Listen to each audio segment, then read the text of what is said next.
Hello, everybody, and after a long time since the last iteration of it, welcome to Conquest State of Mind. This is a video I do before a new set of Conquest where I talk about my priorities and my approach to it. I haven't done it in a while because things haven't changed too much in quite a long time. Because the dominant approach to the game was to the mode was get Amplify Agony, Volatile Accelerator, but things are changing because seemingly from CG's data disk list, we don't have that combination anymore. So that was worth it to give a video, give my thoughts on that and my approach to things. I'm not going to be laying out comps for every single feat because that varies drastically by the individual. And as a super in gamer, I don't always have the best advice for mid game and early game that might have just accessed Conquest, but I am going to go over data disk advice that I think will work for everybody. Talk about the feats with everybody in mind, and then just have general priorities that I think apply to everyone as well. So let's get into all that. So I am going to get into all those feats because that is kind of the core of Conquest, but first I want to talk about general priorities for the game mode and data disks. So to start, we have first run-through priorities, and then I'm going to do general priorities. In your first run-through, I think your priority has to be just winning the match. I mean, it's easy to get caught up focusing on global feats and sector feats, but you want to make sure you win each battle. If you see a really challenging opponent like a General Skywalker or a Maul or something, whatever gives trouble for you, that's not the time to try and stretch for feats. You want to get through it. You want to get 3 stars. So you don't ever have to come back to that again. And then you want to pick and choose where you're trying out those sector feats and global feats. You also want to rotate your Galactic Legends and best teams, not letting them sit at 100%. That ties into number 1, because if winning is a priority, we want to use the best we have first and foremost.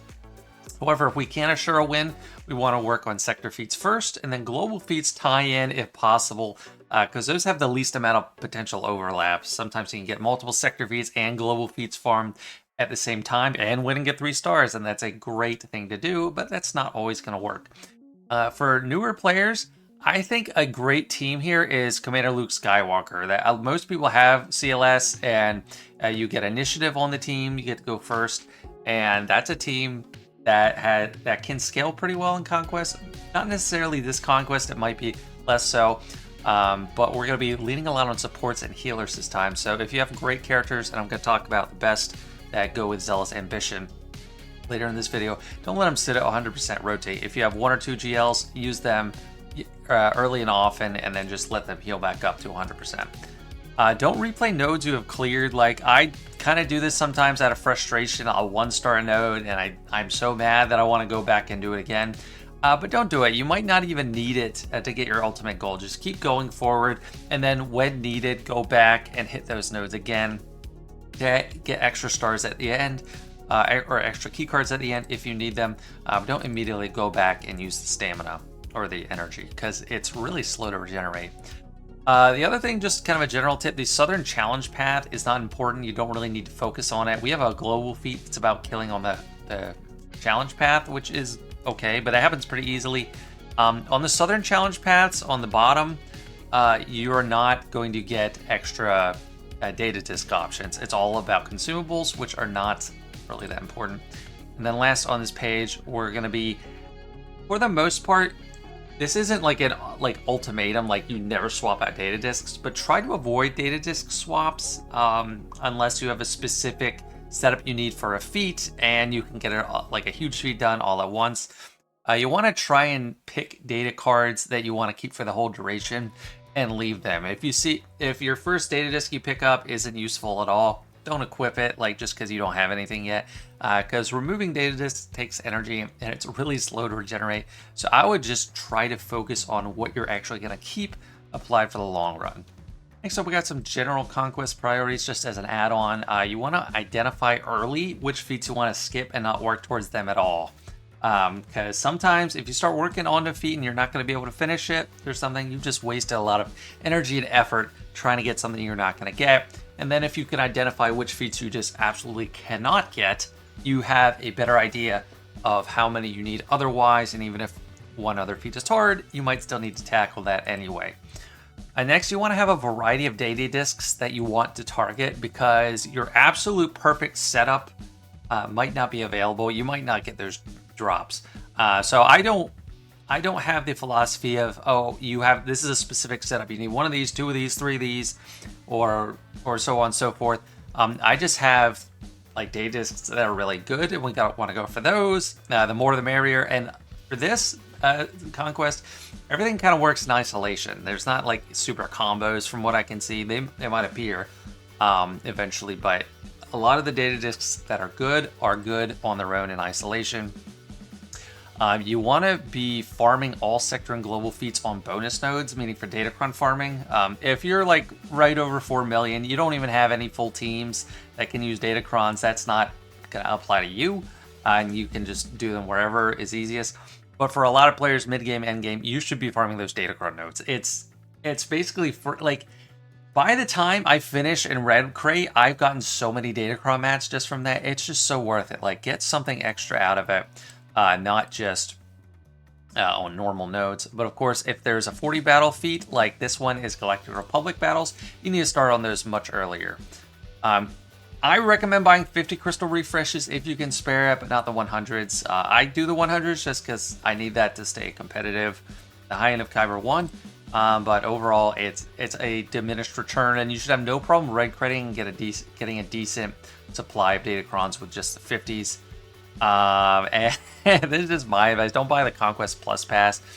I mean, you might. I just think it's like pretty bad value. $30. Like a lot of stuff you could get. I don't know. I feel like you could get like just buy crystals and like target the things you want. They've been juicing it up a lot lately, but their main first selling points were just the energy recharges faster, which big whoop, just spend some crystals, you make up the difference easily.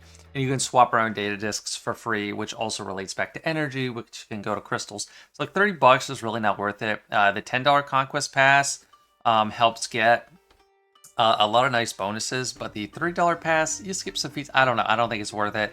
But if you're a big spender, then yeah, that's for you, I guess. And now we're talking about data discs, and next up is feats after that. So I have singled out what I think are the best, like these should be worth it data discs. Now some are new, and I don't know how many dots they are, like Savior. I don't know how many dots that is. If it's like a 4 dot, might not be worth it. This is basically Revan's Savior ability. But we used to have, so I break them up into 3 categories: damage, durability, and initiative. Initiative, we don't have as much this time. Usually that's like Ruthless Swiftness, which was like an S tier data disc. If they go under 100% health, you gain turn meter, and that was fantastic. We don't have that. There's only one initiative, which is kind of like a durability and initiative combo. You start out with defense. When you get hit, you gain some turn meter. But I've highlighted what the best ones are. Zealous Ambition is by far the most important data disc in this whole Conquest. This is where you're going to get majority of your damage. It turns, not every single healer in support is great with it, but it turns a lot of healers and supports into just weapons of mass destruction that just do so much damage. This is the blue one. I know I've highlighted in green this because I think it's the best. But the blue version gives 54% of your max health turned into offense. The middle one is 44%, and the worst one is 34%. And I'm going to go over characters that really benefit from this the most, but it's just, if you see this, get it. Even if it's gray, just pick it up. Make sure you have some of these. This is what's going to get you through with a lot of different teams. Stacking offense, I think this is new, but this also looks pretty good. Whenever an ally gains a buff, they gain 5% offense, and the lower version is 4% stacking. I don't know how many dots it is, but that can spiral really fast, especially if you have a high buff team. So that might be worth getting. I don't know. And caustic emissions, I don't use this much, but if you're a newer player with lower GP, this just gets a lot of passive free damage out there from enemies taking turns. They get dots and burning, which could help tip the scales, and it's 1 dot, so it might be worth it here and there. Oh, that was a really old cutout for a really old video. That was Pepito's profile picture. Next, we're going to durability, 4 dots. Entrenched, we have, that's the best one out. That's like probably the best durability. It's 1 dot, and you can get up to 75% protection up. You stack as many of these as you can, get like tons of protection up. Team will be looking like Bastila out there. Protection Shield, I think, is really strong. It's 2 dots. Whenever an ally is critically hit, all allies recover 15% protection. So if you have a tank that has enough protection, you're just like never going to take damage. So really, really worth it. This one's even more important to get like a better version, like a blue one. The green one is 10%, but the blue one is super nice. Leader's Resolve, I think this is more of like a durability. It gives a lot of health protection and offense and speed to the leader, it's a 3 dot, so it can work into probably any build you're building. So super strong there. And then Voluntary Vanguard is here and there. It's situation based. If you need it, you need it. But it just makes a permanent taunt on like your strongest character, which combined with Leader's Resolve is pretty good. And then I already mentioned Savior. I don't know if that's 4 dots, not worth it. If it's 3, probably not. If it's 2, maybe. So those are the ones I think are the best. And just for the sake of being thorough, I want to look over some of these others and talk about where I don't think they're good. Massively Overpowered, that's 4 dots. Probably not worth it. This Convor's Agility, that's not enough evasion to like really make a difference, even though the Terminator's nice. Heal over time, not really impactful. Heal over, if it was protection over time, still no. It's just not that impactful of a buff. Although if once you do get the Queen Amidala, her kit seems to like that. That could help. It could help with Saul too, but I don't know. Potency Calibration, you get extra potency. It's not enough to do Sarasu for him. This is a big one. 4 dots. I don't know. Any 4 dot, it really has to like, I don't know, carry its weight, which is pretty hard to do. Own skills, terrible. It's extra potency. Republic Resolve. This is pretty specific. This is like Steadfast Retribution, but it's just for Galactic Republic, so it's pretty narrow. That's why I wouldn't recommend it. Invasive Endings. The first time each ally is defeated, all enemies with 5/6 damage over time. Like, this is terrible. Like, it's rewarding you for an ally dying, and it's not even like worth it. Pretty bad. Invasive Endings. The first time each ally is... They show that twice? Yeah, weird. Oh, they like doubled up this picture. Pfft, get it together, CG. Power, not consequential compared to what you're getting from like Zealous Ambition or the stacking offense. Insatiable, just terrible. Quickening, it's pretty weak. Like 8% speed, big whoop. And Vitality, it's not enough. So there's not too much there. They very well could have missed data discs that are actually there, or they have old data discs, which has happened in the past. In which case, my data disc structure is not complete. But as of right now, I can't tell that. So we'll just have to see. But my data disc recommendations still stand. Now it's time to get into the feats finally. So I'm going to start with global feats and then move on over to Sector 1 through Sector 5. Global feats are the ones you always got to keep in mind. Obviously, I have highlighted all these feats. I've circled in a green border if I think they're easy. Everyone should be able to do it. Not necessarily like not annoying at all. Like a lot of them can be annoying. It's just most people should have the ability to do it. If I highlighted in yellow, it could be a problem for intermediate players or maybe really annoying that you want to skip. And if it's highlighted in red, it's something I am even planning to skip as an endgame player, or you might be hard gated against it. So I only have two, but really one feats in the global circled with red. That's defeat 20 or 50 enemies with Stap. Like Stap is really bad, and he's also a dark. Like, he's not terrible, like, if you have him, but he's a newer marquee. Free-to-play players don't have him. Whales have not bothered to get him because there's not much of a point. Some whales have, but a lot of people just say, why do I need this guy? They don't have him, so they're forcing you to use him. If it was a light side character, you could throw him in with JML and get a lot of kills, but he's not, so it's going to be really hard. And then the booming voice is going to be gated behind that. So if you skip those two, which I'm going to probably do, is 16 key cards. Highlighted in green, the Golden Challenge path is a gimme. This replaced the defeat 500 enemies I think they used to have all the time, which was a gimme. Galactic Republic, I feel like everyone should have a good Galactic Republic team by 4 million GP, but if you don't, get working on them for this. You won't regret it. This is the time. So that's a gimme. This one, like, I don't know how to read it. Defeat 600 B1 battle droids. This is...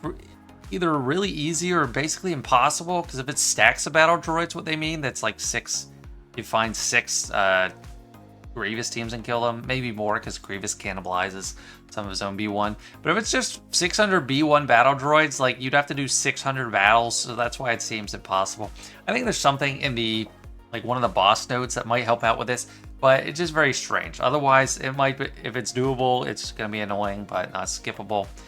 And then the win with Keller and Beck and IG-12 and Grogu is going to be pretty hard for a lot of players, but they were marquees, so there are some teams where, or if you just load up a really good 3-man team that is going to have a taunt or something, protect them, you might be able to get it done. And then full light side Mandos, not a strong team and might be gated for some people. Some people might not have these at all, so they might want to skip. But for me, I will not be skipping that. I'm only going to be skipping for sure the ones in the red. Sector 1 feats, not too bad. They're all pretty much easy. They might just take some grinding. The only one I hate is Armor Shred, and you would need to inflict it 30 times. Armor Shred, it's not a debuff, and there's not too many characters that do it. I'll be talking about a comp for that later, but it's kind of annoying just in general. Hermit Yoda surviving, not too hard. Winning without like Force users, not bad. Winning without using like Galactic Legend, everyone can probably do those. Same thing, Sector 2, also pretty easy. They might take time. 14 battles is 14 battles, so you're really going to need to stretch that out. Health Steal Up, I have a good comp for that, or specific characters that can help with that. Plague, yeah, it's going to take time, but you just need to use Night Sisters. That's what you need to do, and it's going to take a while. So that maybe could be yellow. Some people might not have enough Night Sisters, but it's easy. 5 surviving, not bad. All these, not bad. Cad Bane and Arsing, not the best characters, yes, but you put them on your best team. If you have 3 characters that can carry, should be able to get it done. Sector 3 feats. The annoying ones are Boba Fett, Sign of Django. He's a former Conquest character, so if you're haven't been in the game a super long time, you might be gated against that, which sucks. Gaining momentum and Purge, locked between Tuskens and Inquisitors. Not super early priorities for a lot of people. So for me, gonna be easy, but for a lot of people, might want to skip. And then for the green ones, defeat 50 enemies with droids. Sortie, if you have her, is going to be really, really nice for this one with Zealous Ambition. General Grievous is kind of be on the sidelines, not really good. Getting Foresight, you need Yodas in there, spamming as much as you can. Maybe under JMK if you have them. Otherwise, maybe a Revan team. Just trying to get as many turns to Yoda as possible, either Greymaster or Hermit. And the rest of those, even with Boss Nass, yes, like he's a new marquee, but people have him. So if you could put him on a team with 4 other great characters, you might be able to get it done.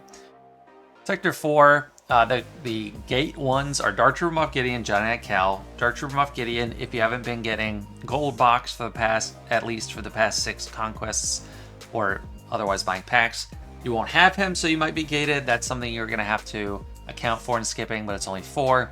Same with Jedi Cal. He is coming back this week, so great overlap. A lot of people will be able to get him. If you don't, it's just going to be a hard stop. There's always like usually one easy feat on a mini boss and boss, and that's those. But this sector is pretty nice. There's nothing that's going to be hard gated. Rebels, very common faction. Imperial Troopers, really popular as well. And if you could find nodes with characters that'll revive or something, like not just Night Sisters, but like bounty hunters with it, like a Boba Fett Django or Mando that have bounty hunters resolve. You can get extra kills.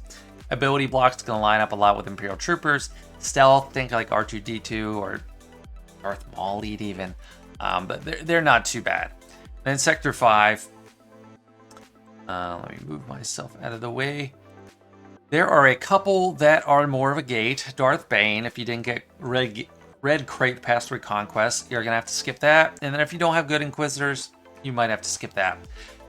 A note on Inquisitors. So Inquisitors, when we had Amplify Agony, Volatile Accelerator, are like basically the best team in the game. They're broken. You start a turn, you take a turn, everyone gets filled with Purge, dots, and they're almost dead. You take 1 turn, they die.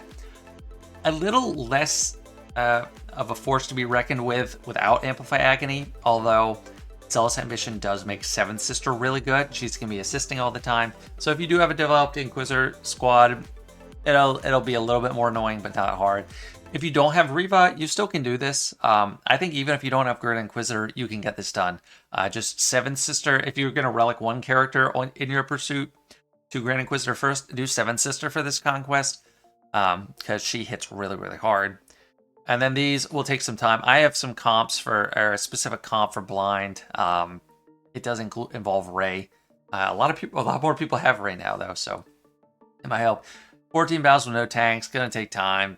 But there's a lot of teams that don't have any tanks, like CLS, for example. You can make some good Collector Republic teams and double dip from that. Evasion down, you're looking at Old Ben, Cal Kestis, a few others. And then here's another one in red that's like really only the 2 that I highlighted in red that I have to skip. I don't have Bo-Katan Mandalore, so I'm hard gated there.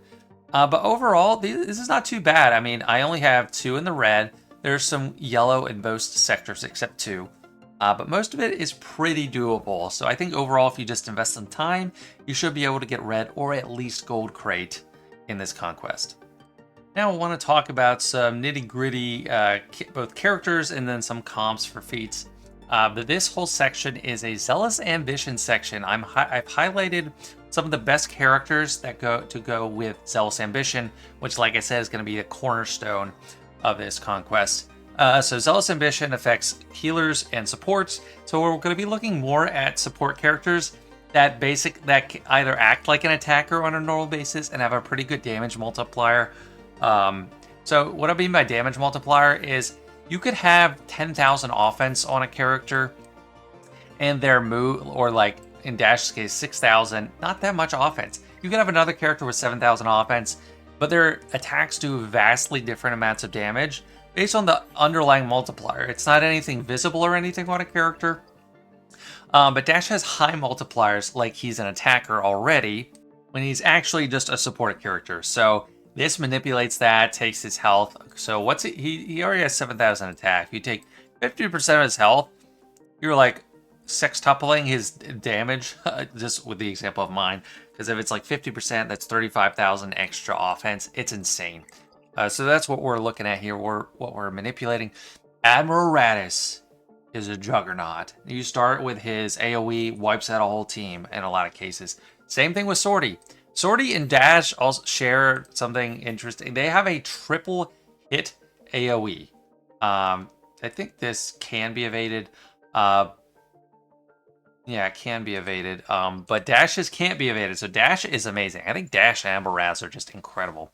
Captain Rex is newer this time around. Support character, does good damage, acts like a support, or acts like an attacker. So he's going to be hitting really hard. Piet also has an AoE, has decent damage. And you're going to need some Imperial Trooper kills out there as well. So that AoE should really mess some people up. Here we have some characters. Some have somewhat of an AoE. Padme doesn't have AoEs, but she hits so hard. I mean, look at her health. A lot of people should monitor for health. A lot of people are going to have her over 100,000 health. And then compare that to her offense. Just under 7,000, but she doesn't hit really weak. Like, she actually does some, like, respectable damage normally. But with Zealous Ambition, she's going to hit like 400, 500, 600,000 damage on basics. Unavoidable basic. Amazing. R2-D2, unavoidable AoE. He's a support and he's got great health. Zori Bliss, support, but acts like an attacker. Same thing with Yoda. Bastila Shan can do an AoE if you're targeting Shock. So just all these characters. I mean, I can go on.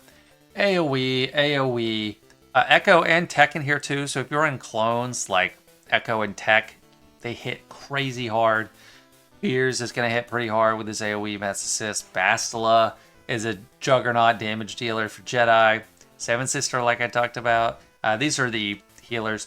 IG-11 is actually amazing with Zealous Ambition because he counters and he does multiple hits. And he does have an AoE. He can wipe people out too. And then Visa Smar in there. Oldaka. So there's just and this isn't an exhaustive list, but these are really the highlights. These are 20 characters that are going to be a damage engine to your team, which might not have been before. But now you're really going to want to focus on these. And I'm not going to go into specific comps because everyone's just so different. And I haven't like gotten into if we get to specific battles that are hard, or specific cheese feats, I might do something extra. But these are just early recommendations for you to look at when you're planning. Then our last segment is for specific feats. In the past, I would try to enumerate like every comp I'm going to use for the whole Conquest, but that's not applicable to everybody, and not all of them are really anything special. But there are some I want to share, some comps that I believe should help, and I know in advance. So for Sector 5, the blind spam, you need a lot of blind. This is going to be really effective, especially when we don't have Amplify Agony. Because what you do, you have Watt in there under Ray.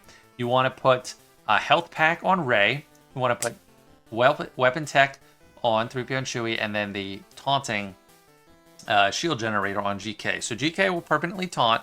Ray can only ever use Lifeblood, or she can use Lifeblood every turn to not damage anyone, just keep them alive forever, not Watt, sadly. So you might drop someone.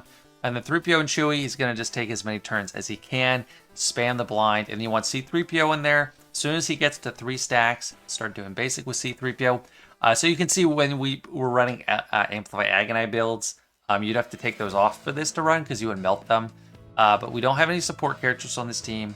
So if we're using Zealous Ambition, we can just stall out for a long time, get tons of blind, and stay alive. So that is a comp I'm very confident in and hopeful for.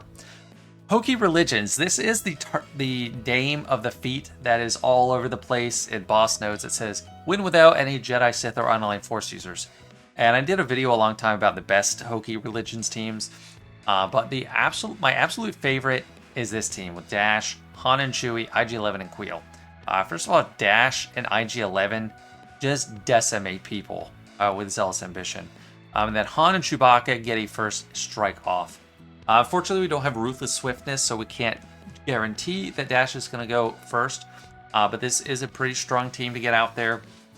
Good stats, especially with Queel sharing. And I think it should be a nice go-to for those feats.